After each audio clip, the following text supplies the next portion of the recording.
Oh, I had a thought, and I've been chewing on it for a few days, and I'm going to share it. Y'all don't act funny with me. If everything is energy, I think everything in existence is energy in varying forms. Or really, to even go a little more woo-woo, everything is God. Everything is source, infinite intelligence. It's consciousness in varying forms. Okay, so nothing ever dies in the way that many people define death, as a finite ending. Instead, the energy, the consciousness, changes form and returns to the source from which all comes and to which all returns, right? So when this human life experience is complete for me, this body may decompose.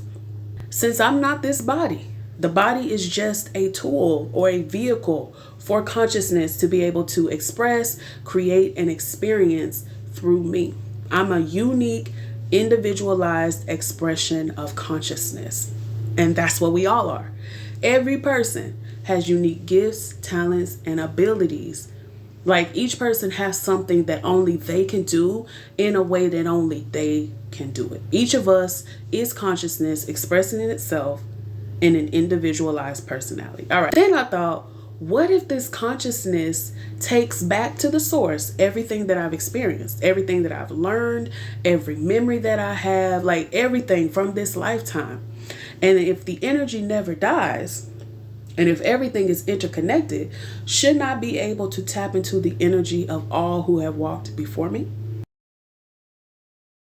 That would be my ancestors, people with whom I am blood and DNA connected, especially, but everybody else as well. And hold on, I feel like there has to be a reason why we are in certain lineages. And I don't know what it is. I mean, maybe each iteration has something to offer to the collective experience, and each generation is supposed to build on it, build upon it. I don't know. But so why would it be important to tap into what is already within you, what you already know through the experiences of your ancestors? Well, because our ancestors were far more than slaves. That's only a fraction of the experience. That's all people want to talk about.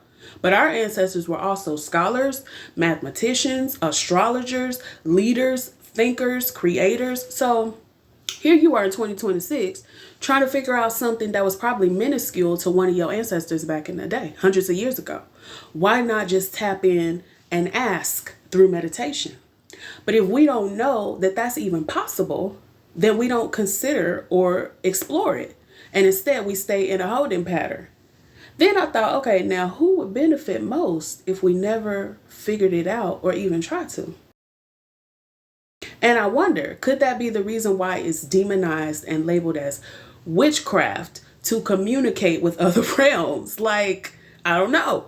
I'm learning to appreciate my connections. My tribe is always helping me. That's how you even see in this video right now.